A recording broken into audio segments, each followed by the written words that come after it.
Hello everyone, সবাই কেমন আছেন? আশা করি সবাই ভালো আছেন। আমি সহেলি, আমার নতুন আরেকটি ব্লগে আপনাদের সবাইকে অনেক অনেক স্বাগত জানাই। তো আজ আমাদের ট্রিপের তৃতীয় দিন। আগের দিনই আপনাদেরকে বলেছিলাম যে আজকে আমরা লাস ভেগাস থেকে যাচ্ছি ইউটা। তো এই ইউটা হলো ওয়েস্টার্ন আমেরিকার একটি স্টেট। এই ইউটা স্টেটটা অ্যাকচুয়ালি তিনটে আলাদা আলাদা জিওগ্রাফিক্যাল এরিয়ার মধ্যে অবস্থিত। এই স্টেটটার একদিকে আছে রকিস মাউন্টেন, একদিকে আছে গ্রেট বেসিন, আর অন্য আরেকটি দিকে আছে কলোরাডো মালভূমি। তো সেই কারণে এই স্টেটটাতে বিভিন্ন ধরনের ডিভাইন ল্যান্ডস্কেপ দেখতে পাওয়া যায়। তার মধ্যে মাউন্টেনও আছে, আবার কিছু ডেজার্ট এরিয়াও আছে। আর এই দেখুন, আমরা যে রাস্তাটা দিয়ে ড্রাইভ করছি এই এরিয়াটাও পুরোপুরি একটি ডেজার্ট এরিয়া। আর ওর সামনের ল্যান্ডস্কেপগুলো দেখেছেন? ল্যান্ডস্কেপগুলো এত ডিভাইন আর এত ইউনিক, দেখলে মনে হবে দেখতেই থাকি। এই ধরনের ন্যাচারাল বিউটি তো পুরো ইউটাতেই আছে। এছাড়া ইউটাতে মেইনলি 5টে ন্যাশনাল পার্ক আছে, যেটা খুব বিখ্যাত। তো আমরা মেইনলি এখন যাচ্ছি ইউটার জিওন ন্যাশনাল পার্কটাতে। তো এই যে কথা বলতে বলতে আমরা অলরেডি পার্কটাতে পৌঁছেও গেছি। তো এখন প্রায় বিকেল 3:30 মতো বেজে গেছে। তো লাস ভেগাস থেকে বেরিয়ে প্রায় 5 ঘন্টা ড্রাইভ করার পরে আমরা এখানে এসে পৌঁছেছি। তার উপরে এই স্টেটটার টাইম জোনটা আবার লাস ভেগাস থেকে 1 ঘন্টা এগিয়ে, তাই টাইমটা একটু বেশিই হয়ে গেল। তো আমরা এখন এখান থেকে পার্কের মধ্যে যাব। এই পার্কের মধ্যে যাওয়ার জন্য একটা শাটেল বাস চলে, তো আমরা যাচ্ছি সেই বাসটাই ধরতে। তো এই যে দেখুন, আমরা সবাই মিলে বাসে উঠে পড়েছি। এই পার্কটার মধ্যে যাওয়ার জন্য আবার নিজেদের পার্সোনাল গাড়ি অ্যালাউড নয়, আপনাকে এর মধ্যে যাওয়ার জন্য এই বাসটাতেই যেতে হবে। তো এই ন্যাশনাল পার্কটাতেও দেখছি যে এখানেও ওই বিভিন্ন ধরনের ল্যান্ডস্কেপগুলোই মেনলি দেখার মতো। তো এই যে আমরা অলরেডি বাস থেকে নেমে পড়েছি, আর নেমেই কিছু ফটোশ্যুট করে নিচ্ছিলাম আমরা। এই ফটোটাতে আমার পেছনে যে ল্যান্ডস্কেপটা আছে সেই ল্যান্ডস্কেপটা এত দারুণ লাগছিল যে এখানে নেমে ফটোশ্যুট তো দরকারই ছিল। তো এখানে আমাদের টুকটাক ফটোশ্যুটগুলো কমপ্লিট হওয়ার পরে আমরা এবার এগাচ্ছিলাম পার্কের ভেতরে যাওয়ার জন্য। তো এই যে এখানে অ্যাকচুয়ালি ট্রেক করেই আপনাকে পার্কটার মধ্যে বিভিন্ন রকম ল্যান্ডস্কেপগুলোর ভেতর দিয়ে যেতে পারবেন আপনি। এটাই অ্যাকচুয়ালি দেখার, কারণ আপনি এই ল্যান্ডস্কেপগুলোর একদম পাশ দিয়েই ট্রেক করে যেতে পারেন। বাট আমাদের জন্য একটু অসুবিধা, কারণ বাচ্চাদেরকে নিয়ে যেতে হচ্ছে। যদিও এই ট্রেকিংয়ের যে রোডটা ওটা খুবই ভালো এবং স্টলার ফ্রেন্ডলিও। তো স্টলার নিয়ে যেতে খুব একটা অসুবিধা না হলেও ট্রেকিং করা খুব একটা বেশি দূর অবধি পসিবল হচ্ছিল না। আর তার উপরে বাচ্চাদের বিশেষ করে এই জায়গাগুলো খুব একটা ভালোও লাগছিল না। অলরেডি 5 ঘন্টা ড্রাইভ করে এসেছে, তারপরে এখানে আবার স্ট্রলারে করে ঘোরা। তো ওরা চাইছিল ওদেরকে নামিয়ে দেওয়া হোক আর ওরা যেন খেলতে পারে। আর এই দেখুন, এই যে নদীটি দেখছেন এটাও জিওন ন্যাশনাল পার্কের মধ্য দিয়েই বইছে।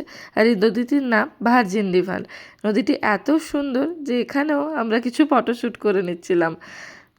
বাচ্চাদেরকে নিয়ে পুরো ট্রেক করা তো পসিবল নয়, তাই যেখানে খুব সুন্দর ল্যান্ডস্কেপগুলো দেখছিলাম সেখানেই আমরা কয়েকটা ফটো তুলে নিচ্ছিলাম।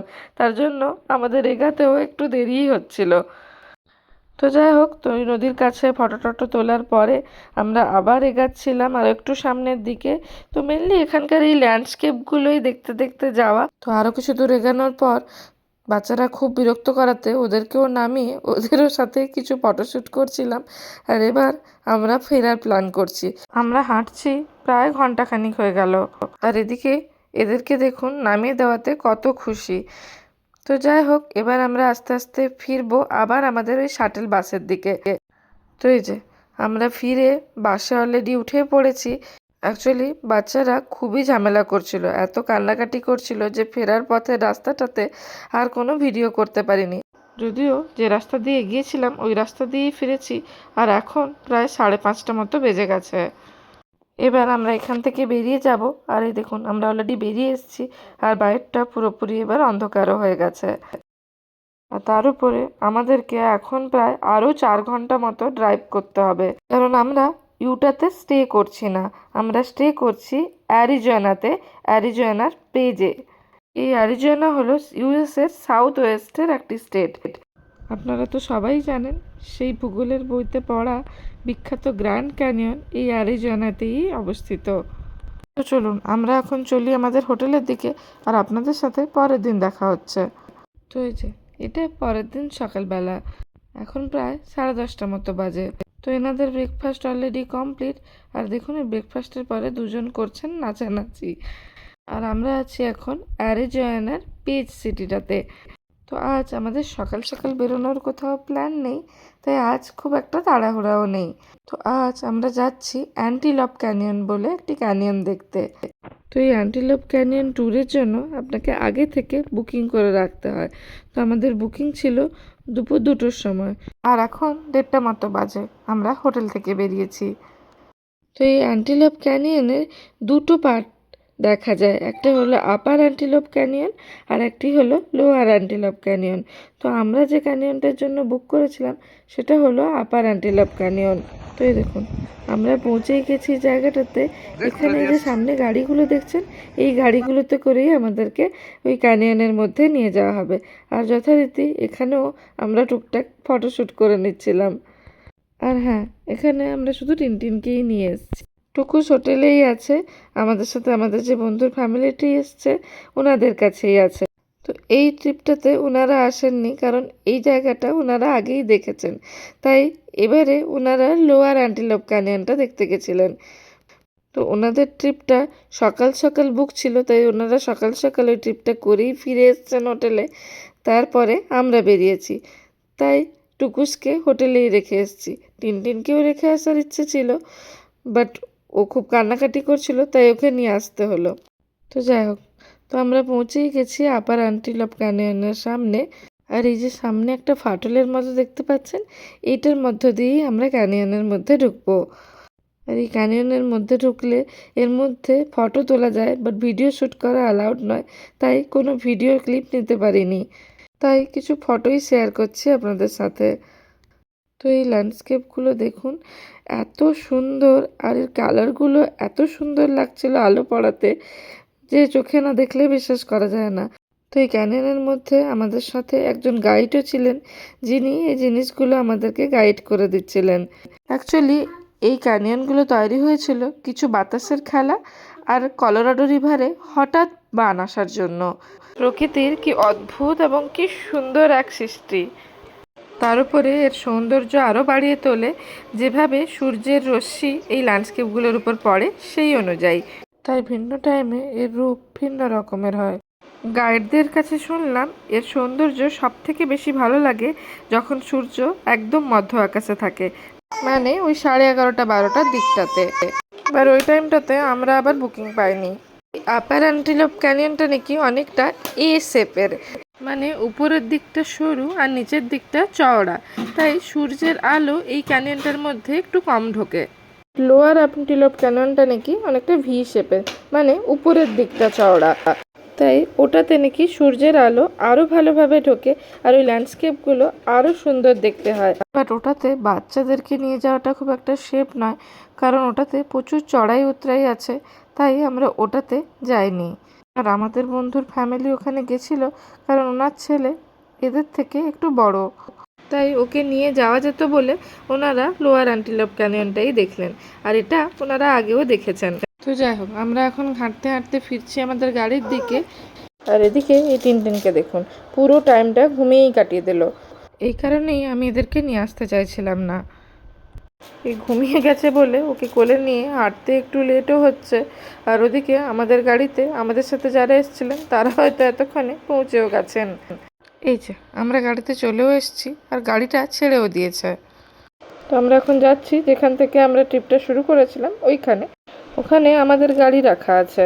তো এই যে গাড়ির কাছে এসে আমরা কয়েকটা ফটোশ্যুট করছিলাম, আর তখনই আমাদের ওই বন্ধুর ফোন এলো যে টুকুস ঘুমিয়ে গেছিল, বাট এখন উঠে পড়েছে আর উঠে আমাদেরকে খুঁজছে। তাই আমরা তাড়াহুড়ো করে ওখান থেকে বেরিয়ে এলাম। আর এই রাস্তাটাতেও দেখুন, এই পুরো রাস্তাটাতে এত সুন্দর সুন্দর ইউনিক কিছু ল্যান্ডস্কেপ আছে, আর এগুলো সবই ন্যাচারালি একইভাবেই সৃষ্টি যেভাবে অ্যান্টিলপ ক্যানিয়নের সৃষ্টি হয়েছে।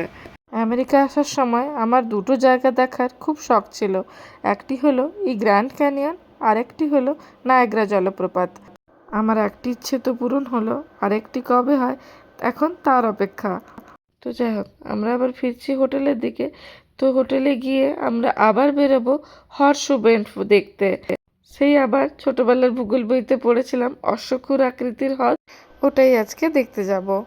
তো হোটেলে ফিরে টুকুসকে রেডি করাবো আর তারপরে আমরা সবাই মিলে বেরোবো হর্স ব্যান্ড দেখতে। তো এই যে আমরা পৌঁছে গেছি হর্স ব্যান্ডের কাছে। তো এখানে পার্কিংয়ে গাড়ি রেখে অনেকটা হাঁটতে হয় হর্স ব্যান্ডের কাছে পৌঁছানোর জন্য। তো এই যে এটাই হলো হর্স ব্যান্ড। এই হ্রদটি ঘোড়ার খুরের মতো দেখতে বলে এটিকে হর্স ব্যান্ড বা অশ্বক্ষুর আকৃতির হ্রদ বলে। তো অবভিয়াসলি আমরা এখানেও প্রথমে কিছু ফটোশ্যুট করে নিচ্ছিলাম আর সেই ফটোগুলোই আপনাদের সাথে শেয়ার করলাম।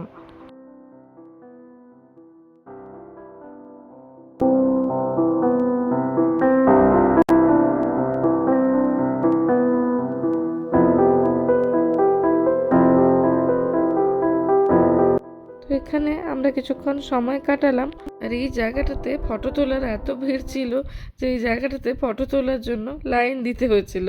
তাই আমিও ওই লাইনেই দাঁড়িয়ে এই ভিডিও ক্লিপগুলো নিচ্ছিলাম। আর ওদিকে শানিকে দেখুন, ও বাচ্চাদের কাছেই দাঁড়িয়েছিল কারণ ওর এখানে ফটো তোলার জন্য কোনো ইন্টারেস্ট ছিল না। আর এই যে এই হলো সেই জায়গা যেখানে ফটো তোলার জন্য এতজনের পেছনে লাইন দিয়ে দাঁড়িয়ে থাকতে হয়েছিল। আর এদিকে এই বাচ্চাদেরকে দেখুন, এদেরকে এখানে একটু ছেড়ে দেওয়া হয়েছিল বলে এরা নিজেরা খেলতে পারছিল, সে কারণে বেশ মজায় ছিল। অ্যাকচুয়ালি এই ট্রিপটা ওদের জন্য একটু হেক্টিকও হয়ে গেছে, এতক্ষণের গাড়িতে জার্নি, তার উপরে যে জায়গাগুলোতে আসছে ওগুলোতে ওদের কোনো ইন্টারেস্ট নেই, তার উপরে খেলতেও পারছে না ঠিকভাবে। তাই এখানে আমরা আর ওদেরকে আটকাইনি, ওদেরকে ছেড়েই দিয়েছিলাম যে তোরা যা পারবি কর, যদি জামা কাপড় নোংরাও হয় পরে গিয়ে ধুয়ে দেবো। তো ওরা এইভাবে খেলাধুলা করছিল আর বেশ খুশিই ছিল। আর এদিকে টুকুসকে নিয়ে আমি কয়েকটা রিল বানাচ্ছিলাম, ওকে নিয়ে নাচানাচি করছিলাম বলে ও বেশ খুশি ছিল। আর টুকুস এইভাবে আমার সাথে নাচতে বেশ ভালোবাসে। তো এখান থেকে আমরা আবার হোটেলের দিকেই ফিরবো আর এখন প্রায় 5:30 মতো বেজে গেছে। তাই আর বেশিক্ষণ না কাটিয়ে এবার আস্তে আস্তে আমরা ফিরছি পার্কিংয়ের দিকে। আর ওদিকে টিনটিনকে দেখুন, ও একটু হাঁপিয়ে গেছে তাই ওর জেঠু ওকে কাঁধেই তুলে নিয়েছে। তো যাই হোক আমরা এবার ফিরি আমাদের হোটেলের দিকে, তার আগে বাইরে কোথাও ডিনার করব আর তারপর হোটেলে ফিরবো। আর চলুন ব্লগটাও আবার এখানেই শেষ করছি। আর এর পরের দিন আমরা যাচ্ছি গ্র্যান্ড ক্যানিয়ন দেখতে। তো চলুন দেখা হবে তাড়াতাড়ি আবার গ্র্যান্ড ক্যানিয়নের ব্লগ নিয়ে। আর অবশ্যই জানাবেন আমার ভিডিওগুলো আপনাদের কেমন লাগছে। ভালো লাগলে একটা লাইক করে দেবেন আর চ্যানেলটিকে সাবস্ক্রাইব করে রাখবেন। আজ তাহলে আসি। Thanks for watching. বাই।